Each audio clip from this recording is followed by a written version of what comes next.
আসানসোল দুর্গোৎসব কমিটির পক্ষ থেকে প্রত্যেককে শুভ বিজয় প্রীতি এবং শুভেচ্ছা জানাচ্ছি।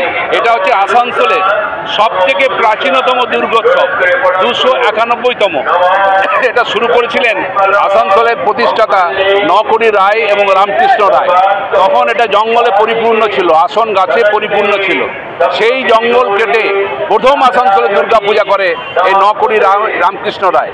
আমরা সেটা এখনও সাবেকি প্রথায় এটাকে পরিচালনা করি। এই থিমের যুগে, এই আধুনিকতার যুগে চারিদিকে যেখানে থিমের পুজো হচ্ছে এবং সেখানে এখনও সাবেকি প্রথায় 291 বছর আমরা এটা পালন করছি। আমরা সবাই আসানসোলবাসীকে ধন্যবাদ জানাচ্ছি।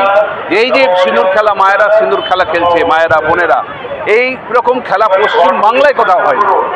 মা সবারই জন্য আছে, এটা দেখিয়ে দিল যে আমার দোলা বিসর্জনের আগে পর্যন্ত বৃষ্টি ছিল, কিন্তু দোলা বিসর্জন হওয়া অবধি এখন অবধি বৃষ্টি পড়েনি। মা সবাইকে দেখে এইটুকু বলে। আমি সঞ্জয় রায়, এর 291 বছরের কনভেনার আছি। তো আমার পাশে যে সভাপতি আছেন আমাদের নীলকণ্ঠ সূর্য দেবোত্তর ট্রাস্টে এবং আমাদের কাউন্সিলর উদয় রায়, সবাইকে প্রীতি শুভেচ্ছা জানাচ্ছি। এবং